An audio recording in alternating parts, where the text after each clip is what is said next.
Hey there, and welcome to yet another installment of Strange Planet. All right, buckle up for a mind-bending journey to the stars and beyond, because tonight on Strange Planet, we're diving into the ultimate cosmic bombshell.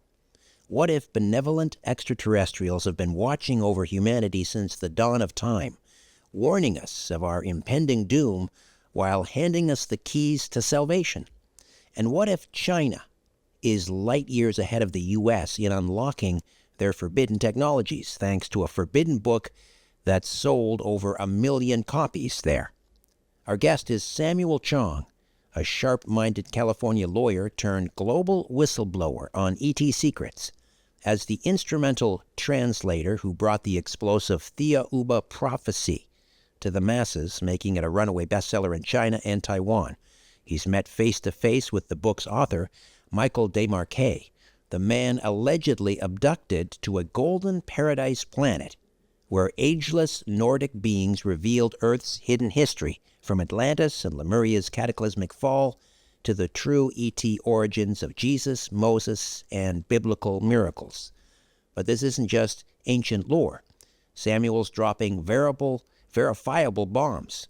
147 alien species in our galaxy, anti-gravity tech that built the Great Pyramid, the Bermuda Triangle as a portal to parallel universes, reincarnation proofs that shatter death's veil, and dire warnings about money, politicians, drugs, journalists, and religions pushing us toward catastrophe. With his latest article screaming that China is far ahead of the United States in learning ET technologies, and fresh off revelations tying into the September 2025 UFO hearings, Samuel's here to empower us with knowledge that could change our future through psychic abilities, collective consciousness, and nonviolent resistance. Stay tuned. Samuel Chong is about to prove believing isn't enough. You need to know. Welcome to Strange Planet, Samuel. How are you? Very good, and thanks for having me here. My pleasure. You've been with us. You've been with us before, about 3 years ago. You first introduced us to the Thiaoouba Prophecy. First of all, let's just revisit that for those who didn't hear you the first time. What is the Thiaoouba Prophecy? It's a book written by an ET contactee, a farmer or landscaper in Australia, who was taken by the ETs back in 1987 to their planet for 9 days, and then came back with a lot of knowledge about our past and possible future. Okay, and the individual that was taken to the planet was, did I pronounce that correctly? Michel Desmarquet? Yes, or Michel Desmarquet. Michel Desmarquet, right, Michel Desmarquet. So what first drew you to translate and promote Thiaoouba Prophecy, and how did meeting the author, Michel Desmarquet, in 2016 change your perspective on extraterrestrial encounters? Well, the book was so fascinated. I was interested in knowing more about the things not written in the book, because the author says there are far more incredible things that he knew but wasn't allowed by the ETs to write in the book. I tracked him down when he was living in Vietnam at that time, and then spoke to him personally and learned about what else he knew but couldn't write in the book.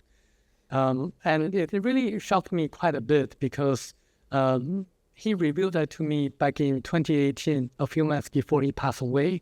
I think we are at a very critical moment of time. We have to wake up and to really act collectively to rise up against tyrannies in the world in a non-violent way. Otherwise, we're going to be heading catastrophe. So the ETs are sending us warnings and messages telling us that we should help ourselves, not to rely on the politicians or the media or even the ETs in order to survive for the long term on Earth. What makes Michel's account of his visit to this planet believable? Why would anyone? I mean, it just seems so crazy. Abducted, lives for 9 days on this planet, comes back with all of these prophecies and so forth. Why should we believe him? There are a lot of specific verifiable details in the book. For example, the antibacterial effect of yellow light and blue light, verified by scientists in the Harvard Medical School. There are also facts that were later proven after the book was written or published. For example, the life on Mars. Life did exist on Mars about 1.35 million years ago. Actually, there were people who were living on Mars at that time. And also about the ET bases or stations on the far side of the moon. And also there are also other interesting facts about the human energy fields or auras that I was able to incorporate and do additional research. It also mentions about the Project Westward that the U.S. government conducted in the 1960s. It also mentioned about the ET's intervention during World War II, preventing Germany from being the first country to develop the atomic bomb. And I verified that information as well. It turned out that Dr. Heisenberg was far more advanced in developing the atomic bomb. But somehow he made a very stupid mistake, a miscalculation, that the report was read by Hitler, that Hitler gave out the plan because he didn't think that he had enough resources to develop the bomb. There are interesting details in the book. And where is Thiaoouba? Is it in our galaxy? It is in our galaxy. It is in our Milky Way galaxy. And it doesn't really say how far it is away from us. But the ETs was able to use teleportation to teleport themselves from one location into another in deep space. And it actually tells how they did that in intergalactic travels. And why did they take Michel? Why him of all the people they could have chosen on planet Earth? It's because for a lot of reasons. One was that he didn't have any preconceived notions or presuppositions like a scientist or politician or journalist. He was a person who was really down to earth. He didn't have a lot of education, just like a blank piece of paper to write on. And also he took immediate actions. He was a man of action. But more importantly, he was one of the few people on Earth who had 80 past lives already. And according to the ETs, only people like him could survive for 9 days on the planet. People like me or others probably could only survive for maybe 3 or 4 days. Why is that? Because, I don't know, it didn't really explain anything to him or in the book. It's just told it is the way it is according to the universal law. All right. And he described the planet as a golden paradise. Tell me more. What was it like? As they approached the planet Thiaoouba, Michel saw golden mist surrounding the planet. And once he landed on the planet, he saw a lot of interesting structures like dolcos, like egg-shaped structures. And he was immersed by lights, strong lights and colors. Actually, he had to wear sunglasses like facial mask in order to filter out these strong lights and colors. The gravity on the planet is lighter than that's on Earth. He had to be careful when moving around. But the people there are so beautiful and compassionate that they never died. They can regenerate their body tissues and cells. They're beautiful. They're 9 or 10 foot tall, Nordic looking, have blonde hair. They appear to be like women, but they are hermaphrodites, meaning that they have both male and female sexual organs. They can perform all the miracles that performed by Christ. They communicate through telepathy. They can levitate. They can materialize or manifest objects. They can also heal all the different diseases we can think of. They're just like they're just like living on a planet or a paradise. And how long have these Nordics from this planet been interacting with humanity? Throughout history, for about thousands of years. In fact, they were the people who destructed the 2 cities, Sodom and Gomorrah. They were the ones who, according to them, led Moses out of Egypt during Exodus, giving the Hebrews manna to eat. They were the ones who implanted an embryo into the uterus of Virgin Mary, so Jesus was born. They were the ones who sent Christ to us, who resurrected on the cross after 3 days on the cross. And they were the ones who had been guiding us and also serving as our mentors, telling us that we should look inside for answers because the kingdom of God is within you. When the Creator created everything, it inserted a tiny portion of itself to each of our astral bodies. So when we have challenges in life, we should look inside for answers and not rely on the media or the politicians or anyone else for that matter. We can meditate or pray to get the answers. So you're saying Jesus Christ was in fact a Nordic alien? Well, not exactly. They were responsible for having Jesus born out of the Virgin Mary. That young Jesus, because the astral body, when entering the embryo, would have to go through what the Naga would call the river of oblivion, forgetting all the knowledge to perform miracles. That young Jesus couldn't perform miracles. He went to India and died in Japan. So this is why there's a tomb of Jesus in Shingo village, Japan, that people can still visit. But Christ, on the other hand, was an ET who transformed himself into the body of Jesus made by them. So at the same time, there are two Jesuses in the world during the 3-year period of time. One who traveled to Japan already, and the other who began preaching about spirituality and love, who was able to perform miracles. They had to do that so that the Christ who was able to perform miracles would be able to do so that people at that time would believe everything that Christ preached, because he was able to perform miracles. And so what's the takeaway here? That Christ was not the Son of God?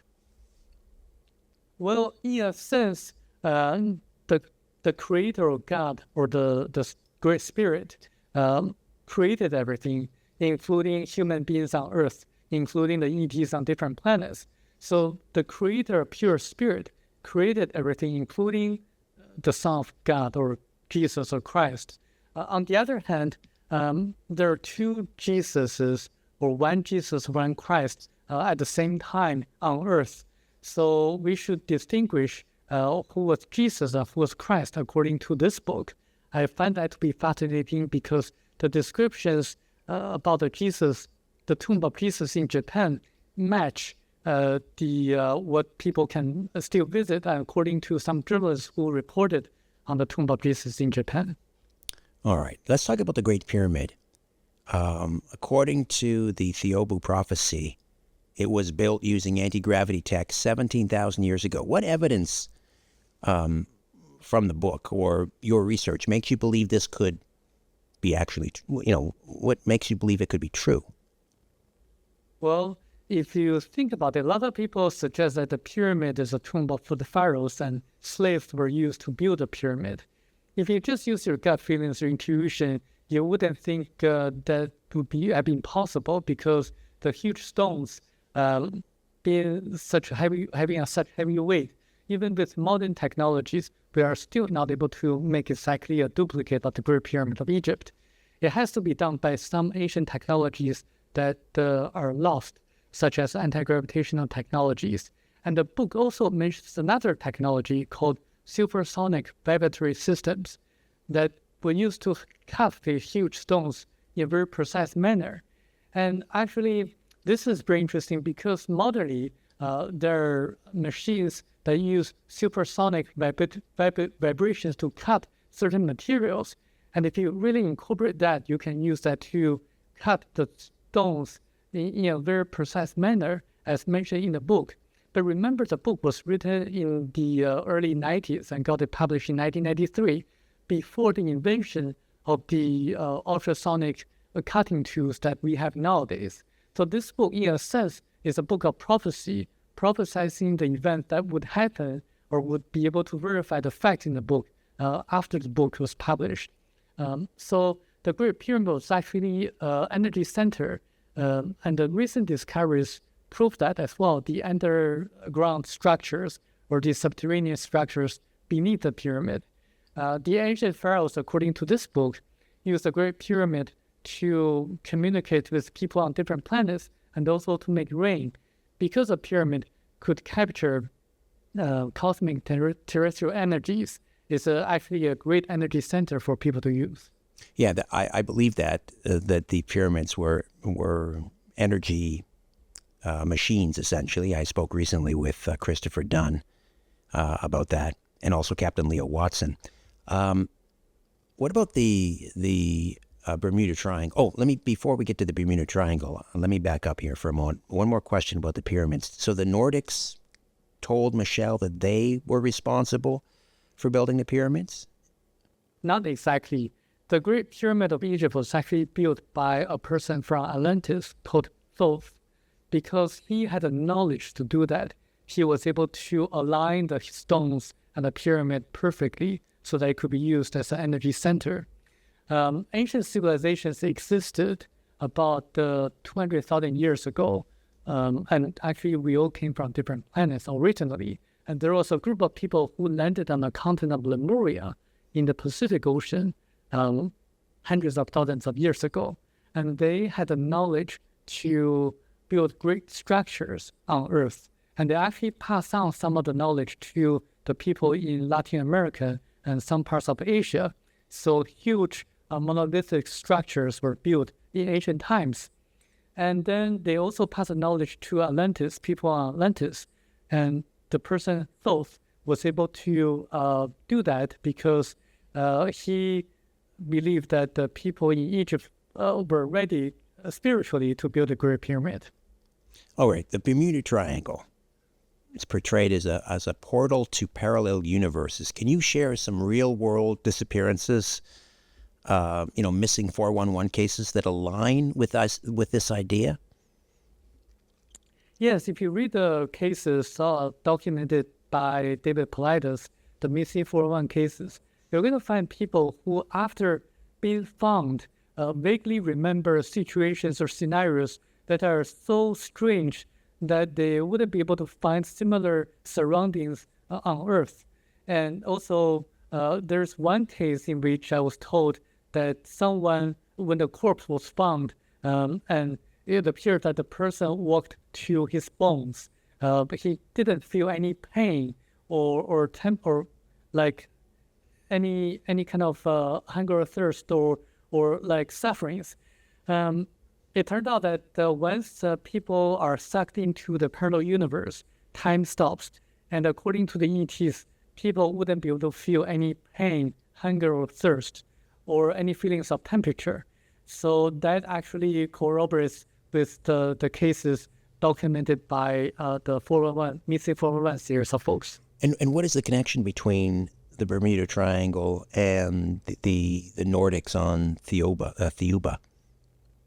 They use the portals or the parallel universes to travel to Earth so that people would not be able to see them.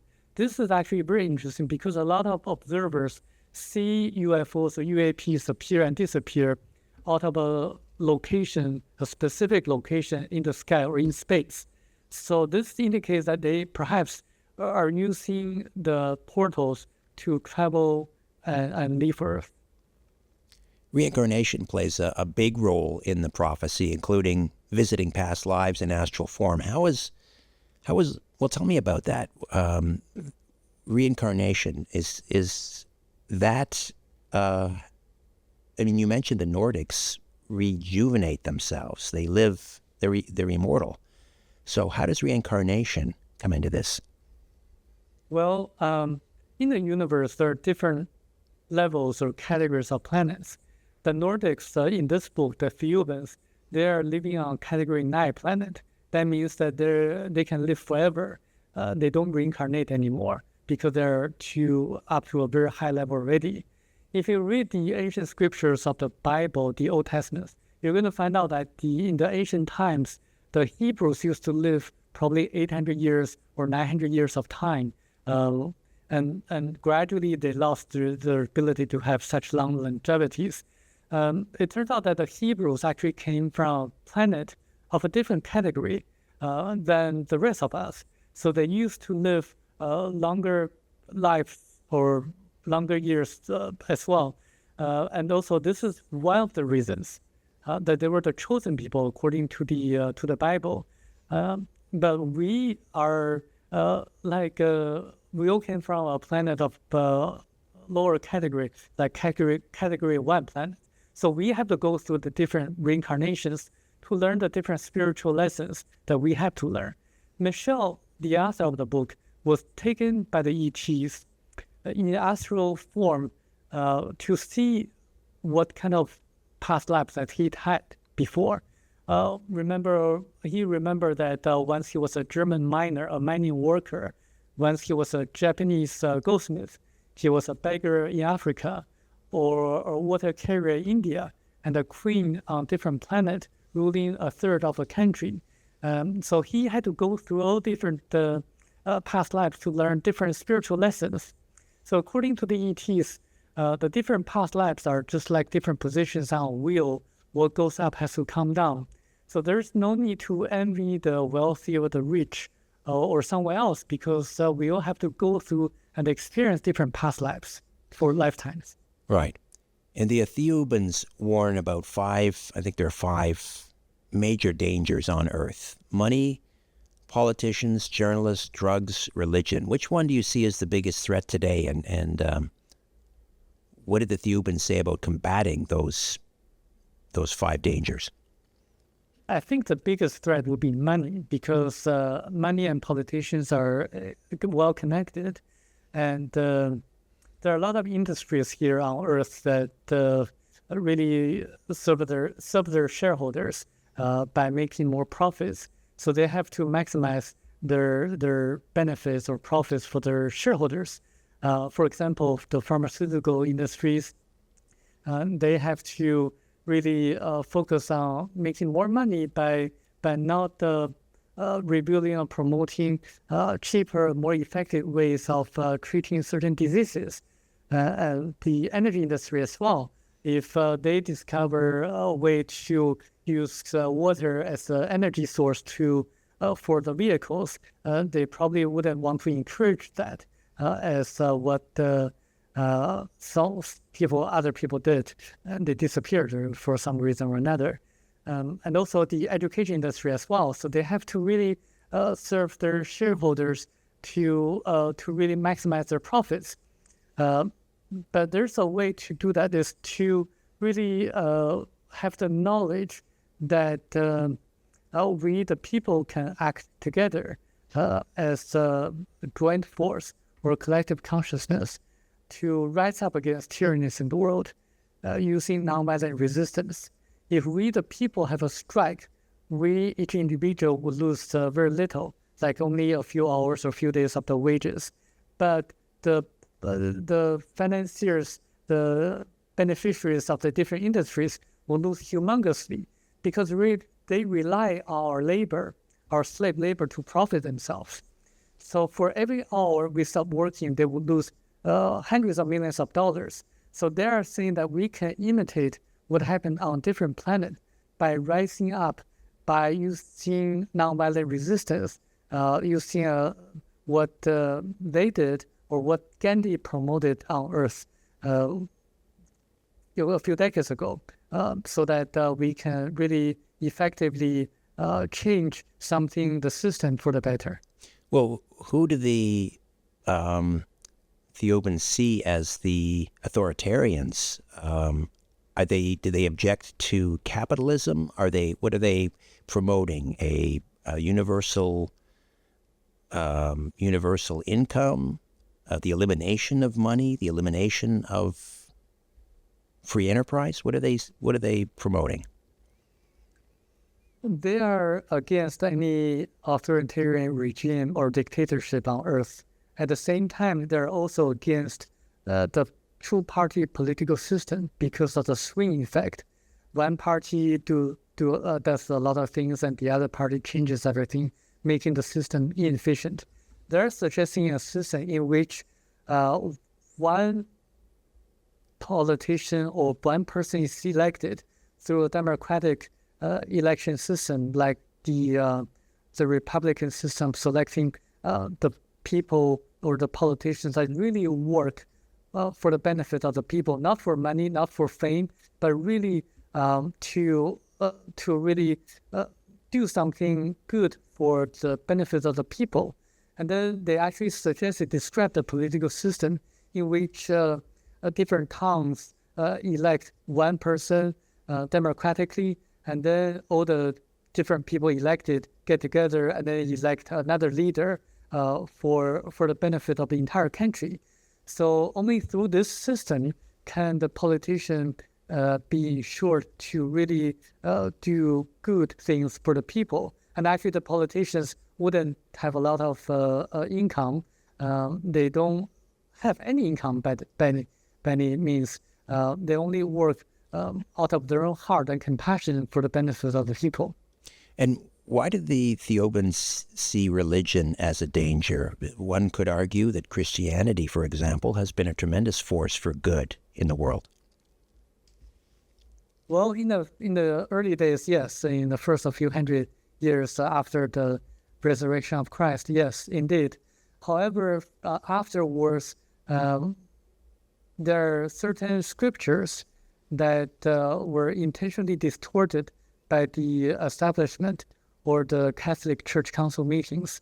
The book is very specific. It actually listed the 4 different Catholic Church Council meetings that intentionally distorted the original meanings of the ancient scriptures. The book or the Thiaoubans suggests that we should be spiritual, but not religious, because the religions serve their own purpose.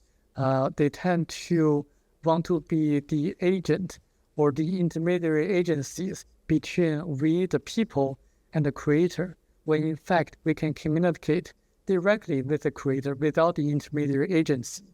We can look inside for answers, we can pray, we can meditate. However, the religious establishment, they tend to want to really be the voice of God, when in fact they can really do a lot of good by encouraging us to communicate directly with the Creator. Could you give me an example where the Thiaoubans believe the Christian councils, the ecumenical councils, where they distorted Scripture? Can you give me an example? One example is that there are several examples. One example is that the distinction between Jesus and Christ. Jesus was indeed a human being and who visited India and traveled through China and died in Japan. But Christ can be said to be the son of the Creator who could perform miracles. And there were a lot of debates, theological debates during the Catholic Church Council meetings, whether to make Jesus a human being or someone divine. So there are a lot of debates during the early days of the Church Council meetings. And also the concept of reincarnation was later removed. Probably, I don't know if it's by the Catholic Church Council meetings or by the emperors of the past. But according to the ETs, the reason Christ resurrected was to show people and to teach people that there's life after death and there's reincarnation, that we should gradually and refine ourselves spiritually in order to move up, in order to reach heaven or paradise eventually, if we follow the teachings of Christ. The book is very specific on that. They also warned about what happened to Lemuria and Atlantis could happen again. So what is said to have happened in Lemuria and Atlantis? Why were those civilizations destroyed? How? Well, Lemuria was a very successful civilization on Earth about 200,000 years ago until 14,500 years ago. People there behaved very, very spiritually. They did not have money. They just grabbed whatever they needed from the marketplace because no one took advantage of each other. They kept their technologies secret, such as the anti-gravitation technologies and the supersonic weaponry systems. And they built a great pyramid on Lemuria, and also they built the statues on Easter Island using the same technologies. They survived and they excelled very successfully on Lemuria.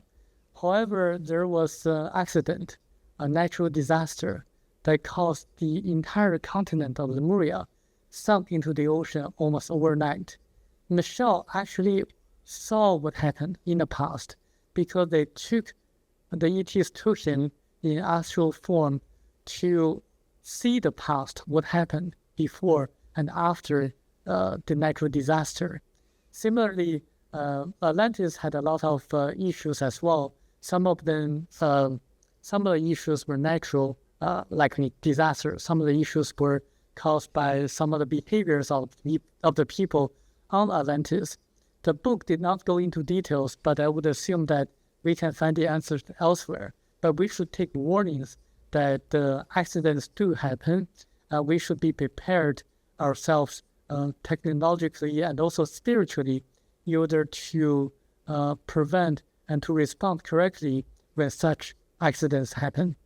So what lessons from the downfalls of Atlantis and Lemuria are we supposed to take here? What could help us avoid similar fates in our modern world?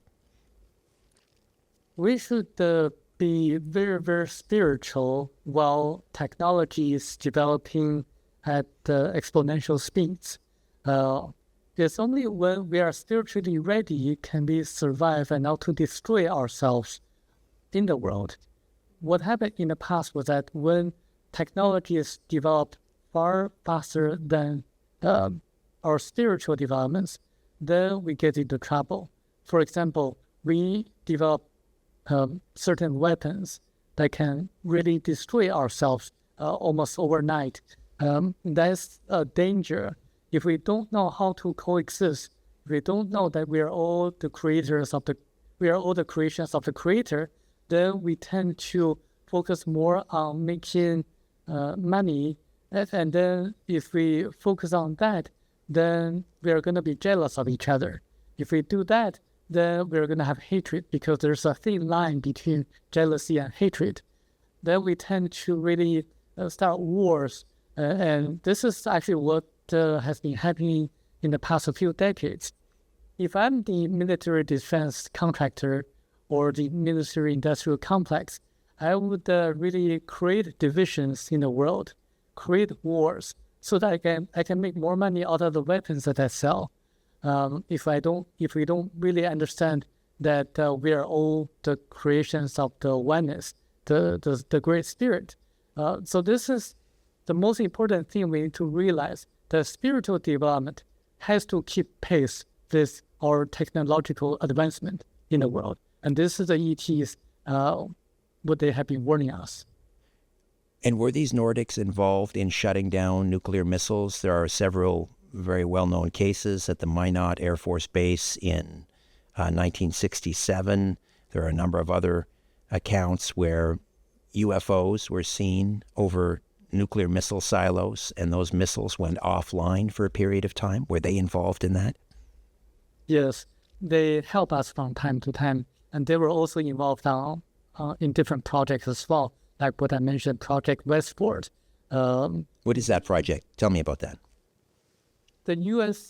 government sent out hundreds of millions of needles or billions of needles into space in order to hopefully improve the telecommunication signals, because they were thinking that signals would bounce back from the needles that they sent out into space, the copper needles. However, the ETs believe that would be harmful to us. So they actually collected the needles that the government sent out into space. And people can do a lot of research and find out that indeed they tried 3 times and they failed 2 times. And they intervene from time to time, but they also tell us that we should not rely on their intervention, because we, the people, should help ourselves, because God or the Thiaoubans only help those who help themselves.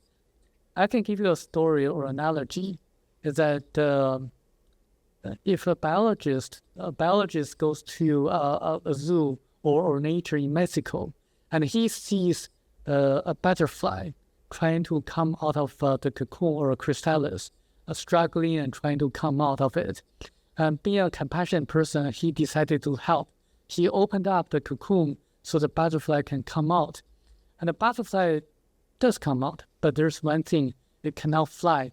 It turns out that it has to struggle on its own in order for enough liquid to go to the wings and for the butterfly to be able to fly.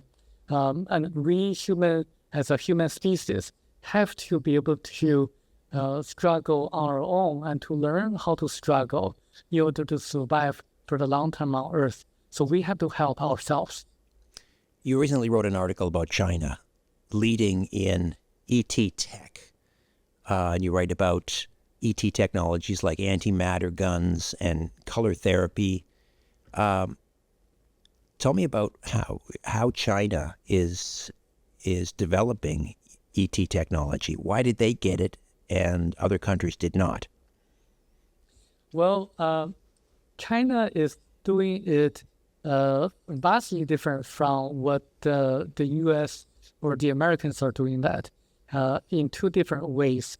One is that the U.S. witnesses or the ufologist people have been focusing the attention on reverse engineering or the technologies that they learned about from the UFOs or UAPs that crashed on Earth.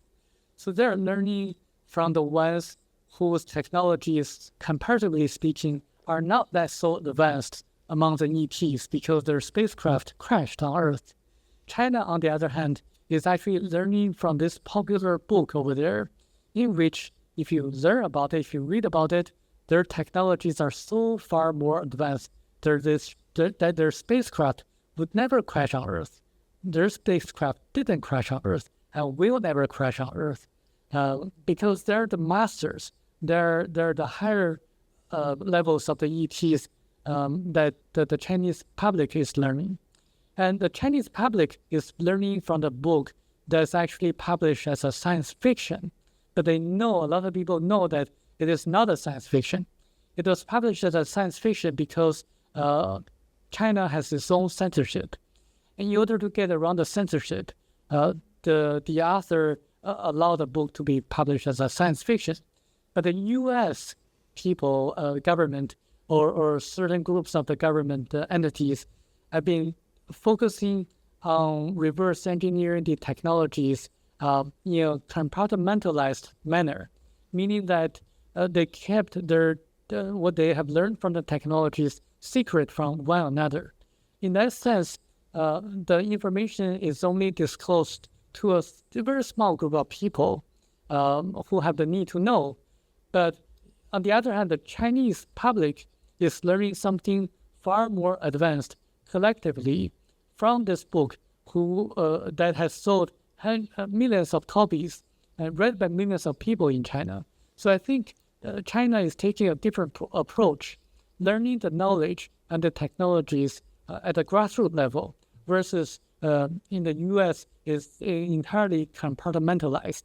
So you're saying it's the people of China, not necessarily the government or the state, that is utilizing this knowledge for their benefit. So give me an example. What are they doing in China? Are they learning this directly from Michel's book, the Thiaouba's the Prophecy? Yes, they're directly learning from the knowledge or facts contained in the book. For example, the book actually encourages people to meditate and concentrate in order to develop certain psychic abilities. And some Chinese groups have started forming and to encourage people to start to meditate, to develop this kind of ESP or psychic abilities.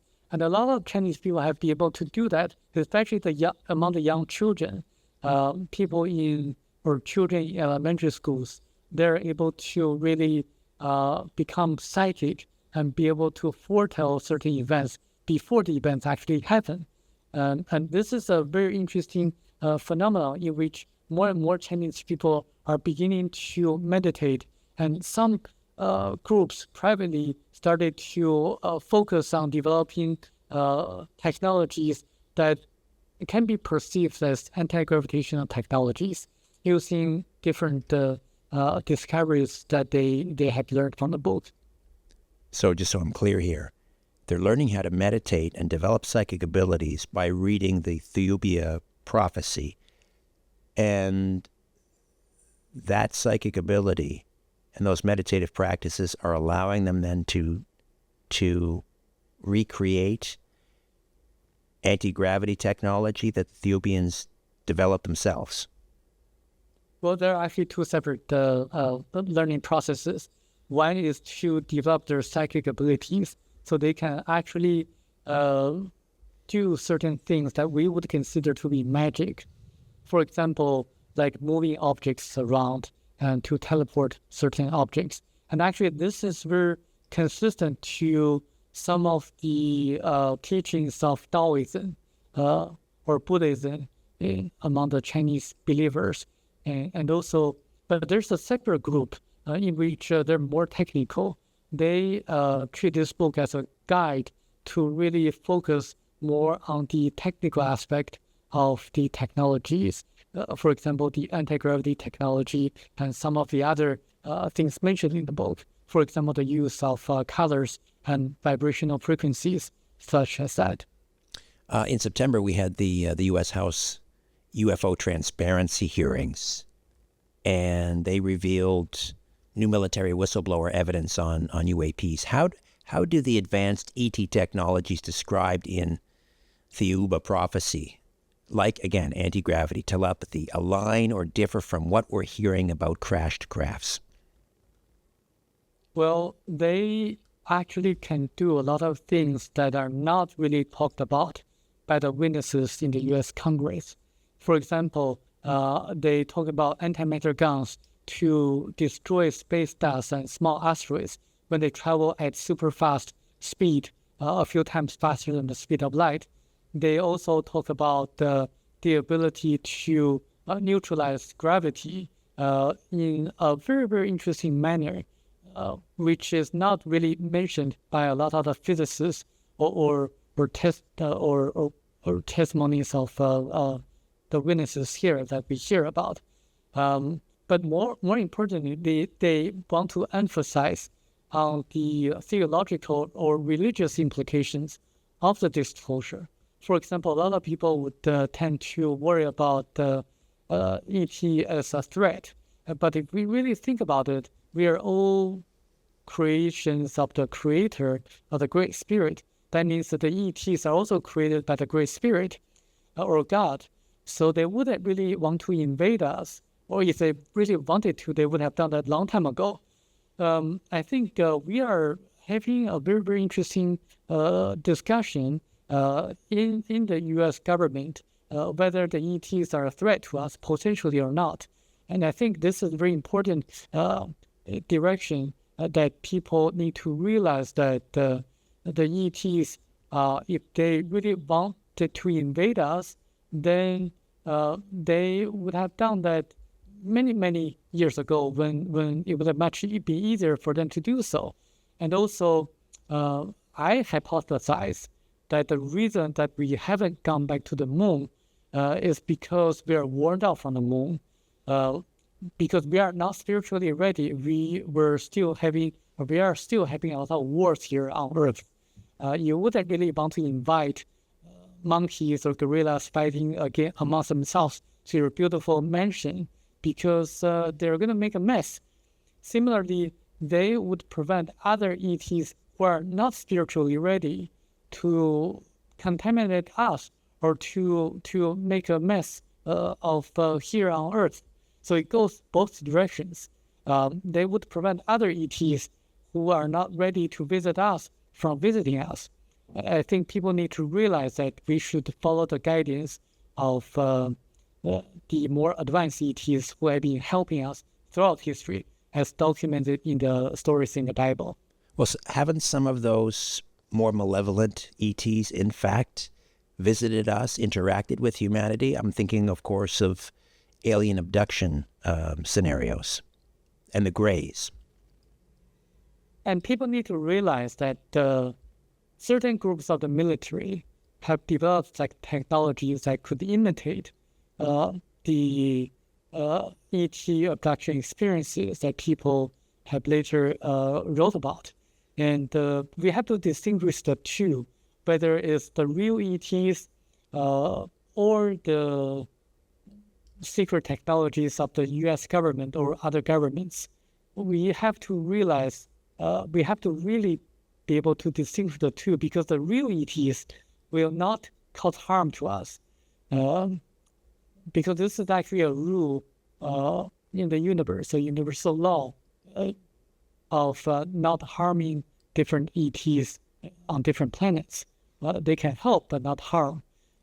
So I think sooner or later people are going to realize what people talking about the cattle mutilations or some of the more fearful ET abduction experiences are probably man-made from man-made technologies. Why would they do that?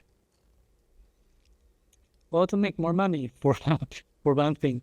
If I want to make more money, I really want to cause fear, so that the government, the Congress, can allocate more funding to us, so that we can develop more technologies against the technologies that we already have. So this is again caused by greed and also a lot of the other motives by certain groups of people that I can talk about at some other time. There seems to have been a spike in UFO sightings reported in China this year. What's happening there? Why is that spike occurring? Interestingly enough, the Chinese government or the military had a lot of sightings and also responses to the UFOs and UAPs in the past. For example, in the early 90s, one of the ufologists, Dr. Sun, S-U-N, was actually contacted by the Chinese military, asking him about his opinions on certain things that that they couldn't explain. They were actually militarily ready to really respond to the UAPs in the sky. And then their conclusion was that it was not a threat. It was not the activities of foreign espionage. But they did cause a lot of alerts to the militaries of China. They're having a lot of recent sightings as well, and the government has kept silence because they don't know what to make of it. The official media do not report anymore on the sightings unless there was some kind of official explanation, in which they don't. You have a PowerPoint, I understand it. It touches on health knowledge from sources like Anthony William, linking viruses to diseases and color therapy to healing. How do the ET insights on yellow and blue lights for disinfection and offer practical alternatives to big pharma? Well, when Michel entered into their spacecraft, and actually this is one of the things you should realize to distinguish between the real ET abduction experiences versus the man-made imposed abduction experiences. When Michel entered their spacecraft, they disinfected him using yellow light and blue light. And according to recent studies, certain wavelengths of blue light and yellow light have antibacterial and antiviral effects. And they use that for disinfection purposes. And a lot of different colors have different effects on the human body. For example, the color pink can reduce muscle strength by 30% or so, according to some studies. And there's a football coach called football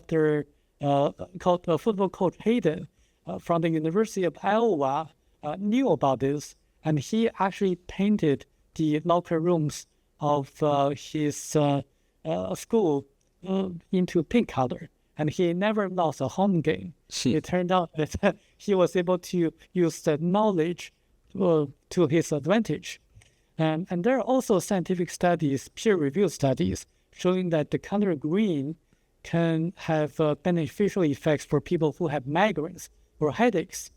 And it turned out that in the early 1920s, chromotherapy or color therapy was really popular in the U.S. until the discovery of antibiotics. They actually cracked down on color therapy because of the FDA believing that they were facing a lot of pressure from some of the companies over there. So they encourage us to use colors to improve our health. And actually, I kind of verified the information through additional research. I'm also in touch of a very good aura reader called Judith Collins in Sydney, Australia, who can really not only see auras, but interpret the different colors, what they mean. It turns out that actually there's a former NASA scientist called Barbara Brennan. She wrote a book, Hands of Light. She describes there's one case in which she saw a grayish color in someone's liver area. And a few months later, that person was diagnosed of liver cancer. So that means that the colors of auras or the human energy fields can foreshadow what's going to happen to a person physically or biologically.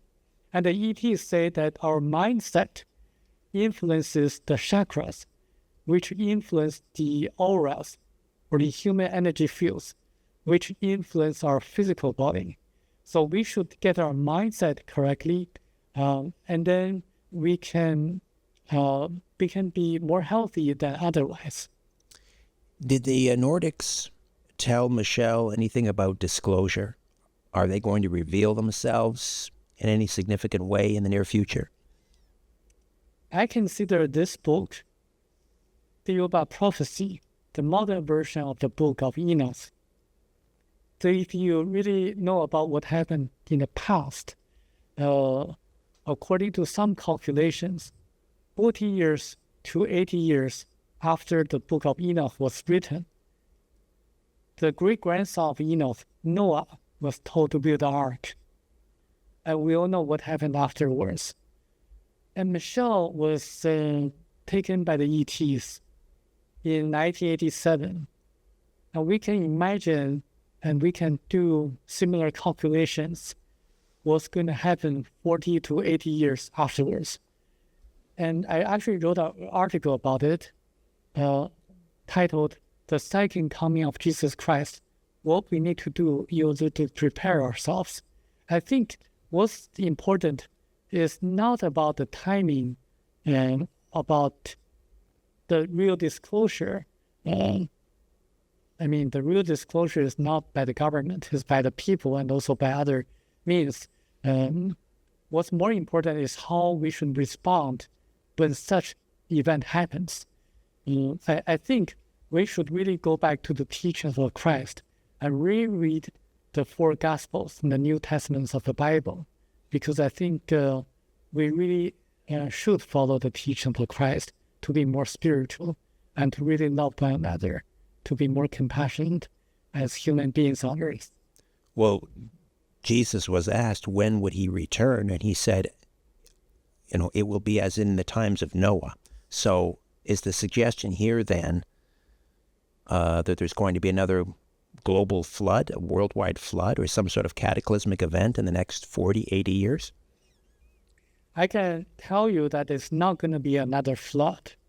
However, I would encourage the audience to read the book to find out more about the details of certain things that we just spoke about, because what we have covered better than the other interviews I've ever done in the past is that it's still only about 10% of the book.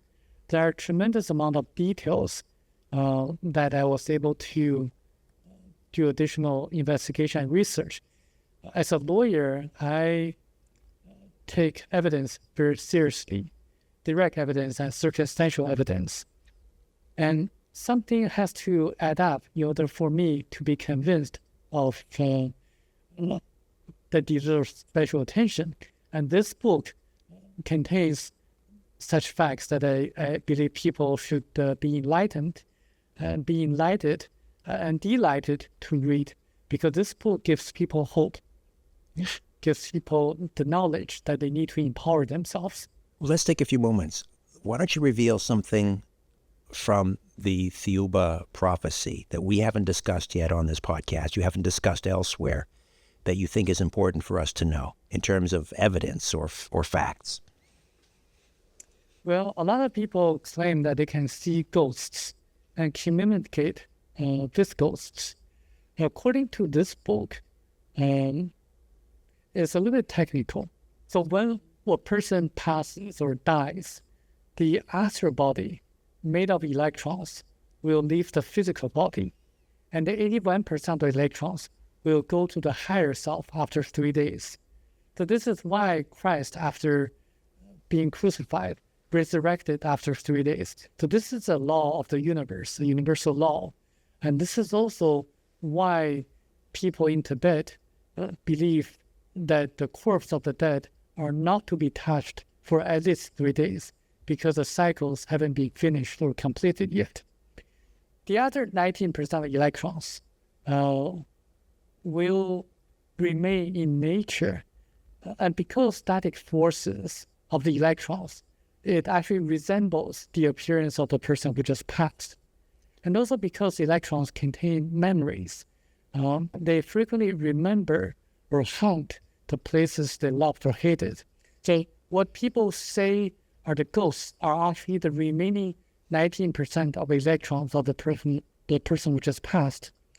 And also the book reveals information about how electrons work, and also how noise damages electrons. So this is why noise is actually a big danger to our spiritual development and our reincarnations. It also reveals that the hallucinogenic drugs do the same thing to our electrons, moving our astral body to a location in which they're not supposed to be in. So I know a lot of so-called spiritual people want to experience using hallucinogenic drugs or plants. And the Thiaoubans tell us that we should be careful about that, because we should have spiritual experiences through meditation, the more natural means, rather than using hallucinogenic drugs.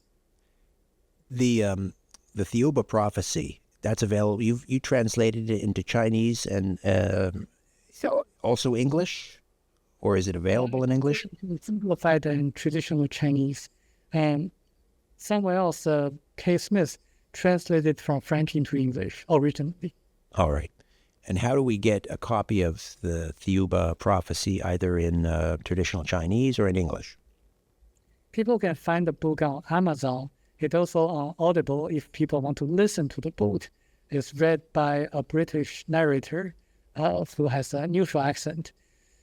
And I do want people to realize that this book will empower you with the knowledge that can really help you to go through the challenges in your day-to-day lives. Because a lot of people, after reading the book, decided to meditate and also to use the facts and knowledge in the book to do better in their lives. You've also written a number of articles on China and how they're utilizing ET technology. How do we read your articles? How do we see the PowerPoint? They can find the article on the Wall Signal. It's a news portal of UFOs and UAPs. And they can also go to my website by searching my name, Samuel Chong, on the search engines. And I'm sorry, the first website? The Wow Signal. Yes, the Wow Signal. Daniel Harari. Yes. Yes. All right. Fantastic. Samuel, great speaking with you again. Thank you so much for this. Thank you, Richard. A new Richard Syrett's Strange Planet drops every Monday, Wednesday, and Friday.